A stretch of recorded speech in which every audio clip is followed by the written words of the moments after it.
What's up, guys? All Things Rush here. And so I'm starting a new YouTube channel, which is basically dedicated to all things Rush, which unfortunately I'm not able to see them live anymore because they basically stopped in 20 after their our 40 tour. And obviously, since I'm only 19 years old, I can't see them. But I was introduced to Rush about a year and a half ago by one of my best friends. He's a massive Rush fan, and so yeah, he showed me basically some of the early stuff, some of the later stuff too, and took a few more listens, got deeper and deeper, and I decided, wow, they're amazing. I'm loving like each and every song that they put out. So I'm decided, all right, I'm gonna do a Passion That I Love, which is the band Rush, and make it into a YouTube channel. So I decided, why not? So today's video, as my first video on YouTube, I'm going to go through my top 8 albums from Rush's beginning period, 1974, to their basically end of their progressive period and before their pop period. So 1981. And starting off at number 8, my least favorite album, which before I go into them, I love all these albums on this list. So this was actually really hard. Yeah, so this was very hard to put into a list for you guys. I love each and every one of these albums. So this was one of the hardest decisions I've ever had to make. But starting off at number 8, we're going with their self-titled album from 1974, Rush. Now, this album is the quintessential piece of hard driving blues classic rock that you can ask for. That's in their discography. Basically, this is before Neil Peart came in. John Rutsey was still on the drums. Geddy and Alex, they were the founding members, but they haven't really found themselves lyrically yet before Neil came in and decided putting on these philosophical lyrics into them. So yeah, this album, there's not many standouts. I do like it. The album is groovy at times, something you can tap your feet to. But honestly, I don't listen to it that often. It doesn't hold up as well as the other ones. I mean, Working Man, hard driving riff, Alex is shredding at Geddy's bass, fantastic, but the rest of the songs on the album they're just forgettable. So honestly, there it is, number 8. So my number 7 would be Fly By Night, 1975. So this is when Neil Peart comes in over John Rutsey, who decided to quit, couldn't really handle the touring, and some with his medical problems. So Neil comes in, and they give the lyric writing to him. So he begins writing these kind of fantasy, kind of almost mystical songs with certain plots and characters and things like that. But there are still a few of these hard driving songs, these classic songs, blues songs, that were from the first album. Say Anthem, say Making Memories, In the End, and amongst others. But the songs that really stand out on there, By Torn the Snow Dog, by far my favorite song on this album. It's absolutely fantastic the way they incorporated these new mystical characters, these long driving instrumentals. That's what really sets it apart from their first album to their second album. But songs on that album like Ravendell, just doesn't do it for me. It's not. I like what they were going for, a softer tone, but it just doesn't cut it. Now on to number 6, 1975's Caress of Steel, which may be a surprise to many of you because it was not well received by critics when it came out. But there's something about this album which I really like. Like, I went into this album when my first listen already knowing that it wasn't well received. So my expectations for this album weren't that high. But they start off with Bastille Day, this hard driving song about the French Revolution, which Neil's lyrics brilliantly show the works of history from in the French Revolutionary period. But then you go on to I Think I'm Going Bald and Lakeside Park, which, don't get me wrong, are fun songs. But they're just kind of wacky, kind of slow. I Think I'm Going Bald's by far the worst song on there. It's just not the best. Lakeside Park, I can see what they're doing, kind of sentimental piece from where Neil grew up. But other than that, the first side is decent until you get to the Necromancer, the final song on the first side. This song kicks ass. Straight up. This song starts with a slow, methodical build-up, almost Pink Floyd-esque, into about the 5-minute mark. Where then, when they're going to the next part, Into Darkness, Geddy, with his high-pitched vocals, starts screaming out. And then you go into the methodical part. Alex began to shred his guitar, Geddy playing some methodical bass riffs. And then you get to about the 7th minute mark, where stuff really starts to kick up. The amplify goes up. Geddy's bass becomes very, very, very apparent. And Alex just begins shredding the guitar. Like, absolutely brilliant song. And then it finishes off with Return of the Prince. By-Tor comes back from the second album, Fly By Night, when he concluded in, when he was actually the villain in By-Tor in the Snow Rock. He comes back as the hero in the End of the Necromancer. So, I like what they did that. It was a good conclusion to the Necromancer. But then you flip the side. Side 2, you have the first of 3 20-minute epics. The first one being The Fountain of Lambeth. Now, this song, I'm pretty sure turned off many critics. I mean, it's slow. The message is kind of not easy to wrap your head around. But this song actually works for me, especially if you listen to it enough. The first part begins very, very slow, basically setting the exposition. And then the guitar riffs come in. And then Geddy begins singing higher. And then the song progresses as the journey from one stage of life to death. Birth to death. Now, the song kind of drags in the middle, but I must say, Section 3, No One at the Bridge, Alex Lifeson's guitar solo is brilliant. Brilliant. Honestly, it's in the top 5 of guitar solos, is that one. But then you switch to Panacea, which is the next section. No, not for me. But then you get to Bacchus Plateau, which is my favorite section on Fountain of Lambeth, which Geddy's vocals, very, very, very good. Bass, guitar, it's got it all. It's got a nice rhythm.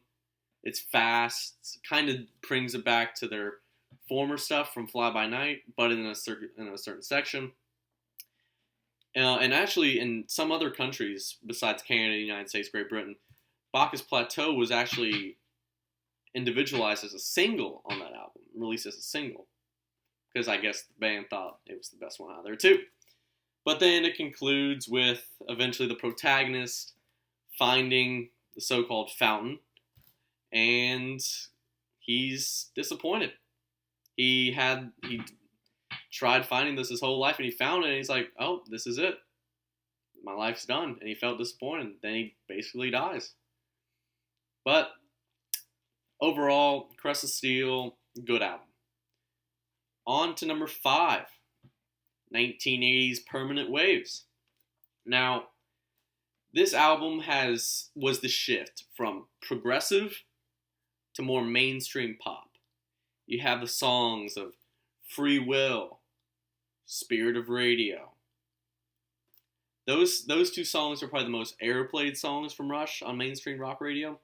But you also have songs like Jacob's Ladder, Different Strings. Those songs are very, very good, in my opinion. They do drive it. They drive the rest of the album, because if those had not been so good, I don't think the album would have done as well as it had. But overall, Permanent Waves was a good progression from prog to mainstream. If Permanent Waves did not exist, I don't think Moving Pictures would have been as well received as it did. So, on to number 4, Farewell to Kings, 1977, I believe. This album is a masterpiece, which proves, if it's at my number 4 and I think it's a masterpiece, you can tell that the albums above it are just phenomenal. But anyway, Farewell to Kings, you have the title track. Brilliant song. You got Xanadu, which is actually my number 1 favorite song. Xanadu is, honestly, it blows me away every time I hear it on the album version and on Exit Stage Left, because they're both so amazing. Then you have the beginning of Cygnus X1, Book 1, The Voyage. Tells the story of a man who journeys to find a black hole, eventually gets sucked in, and it's left ambiguous. But that song has a driving bass riff at the beginning. Then it goes on to pure, hard, almost heavy metal-esque, and about the 8-minute mark, which really kicks ass. And then you have songs like Cinderella Man, which is phenomenal. Really like that. Love the message it conveys. Love the bass during the song all the way. Madrigal, only low point I have on that album. It just doesn't really do it for me. Yeah, but Farewell to Kings is a phenomenal album. On to number 3. This might surprise you. Moving Pictures, 1981. This album made Rush huge. This made Rush absolutely massive. You got songs like Tom Sawyer, huge mainstream staple on rock radio, played all the time. You got the likes of Limelight, which is Neil Peart's basically shyness towards interaction with people. You got on some songs that aren't as well known, Camera Eye, basically almost 12-minute epic like the Necromancer short story. You have songs like Witch Hunt, good song, very good song. Vital Signs, pretty good. But Moving Pictures is the album which propelled Rush into stardom. But all these albums basically just built up, and they knew it would have a breaking point soon. They knew they would make it big soon. And without this album, they did. Tom Sawyer and Limelight are the two carriers of that song, of this album. But I'm saying without the other songs on that album, if they had fallen flat, I don't think it would have done as well. But Tom Sawyer, being the staple as it is, probably could have carried it by itself. Alright, this is already a pretty long video. We're at the 14-minute mark. But on to number 2. 1976's 2112. This song, I'm just going to say the song, 2112, which is basically the album. 20-minute epic. Tells the story of basically taking from Ayn Rand's novels. Basically, a man is living in a dystopian society in the future. The temples and the priests reign supreme across this land. And he finds a guitar. And he takes it to the priests and is like, look what I found. I found music. I should share this with everyone. Should you share this with everyone? And the priests say, absolutely not. We know this already exists, and this is why they so-called elder race of man was expelled from this planet because they cared too much about human things instead of what the priests believe in, technology. So eventually the priests take the guitar, they destroy the guitar, and the man walks home pretty sad. He goes to bed and has a dream. This oracle shows him basically what the elder race of man was. They see hard work, they see music, they see laughter. Then the song progresses to soliloquy, the second to last one. The man wakes up in his bed, realizes that it was only a dream. And he's like, if this world is not my reality, this is a reality not worth living in.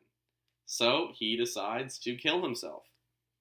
Because there's no reason for him to live in this society where it's just, he knows that won't happen in his dream. And so eventually you have part 7, grand finale. Loud, very, very intense ending to the song. And the ending is left ambiguous. You hear 3 lines of, attention all planets of the Solar Federation, we have assumed control. Which could be left ambiguous for, is the elder race of man coming back? Or, since the last man of knowledge, of music and past and the prior things, since he has died, does it mean that the priests have taken over completely of the Solar Federation? We don't know. They've never really said anything about it. They've said it's basically left to the audience to decide, which is what makes it so good. If these lyrics are so intriguing and so thought-provoking that there raises debate of what it means, that means that that song is very, very good. So, anyway, that's the first side, 2112. You go to the second side, and the songs get a little forgettable. Little bit more mundane, little more kind of bland. You got songs like Passage to Bangkok, which is my favorite song on the second side. Hard driving song, basically just a weed smoking song if you listen to the lyrics. You got in the bridge part, you have Alex playing guitar solo, Geddy playing his double neck, playing rhythm guitar. That song, it's good. You got Something for Nothing, Twilight Zone, Tears, Lessons. Songs that just don't really cut it for me. They're not the best. They're okay. But I really, if I'm listening to 2112, I'm listening to 2112. That's all I'm saying. That if it's second on my list, that just proves of how good 2112 actually is. So, on to my number 1, if you haven't narrowed it down already, is 1978's Hemispheres. Now, Hemispheres is surprisingly a very short album, only 4 songs. But they are all memorable, and every single one of them is hard driving and kicks major ass. Starting off with the sequel to Cygnus X1 Book 1, you move on to Cygnus X1 Book 2, Hemispheres, which is essentially a song about 2 gods, Apollo and Dionysus. Apollo being the god of truth, Dionysus being the god of love. And essentially, these 2 gods are vying for humanity. Apollo wants humanity on his side, Dionysus wants him on his side. So, essentially they have this big battle. The world is divided into hemispheres, hence the song name. And eventually, the character from The Voyage, Cygnus X1 The Voyage on Farewell to Kings, comes in, and he's basically saying, I'm not alive or dead, but I can hear and I can see. And he lets out this silent scream, which apparently everyone could hear, and everyone stopped fighting and looked up, and they saw him. And Apollo and Dionysus were like, whoa, who is this?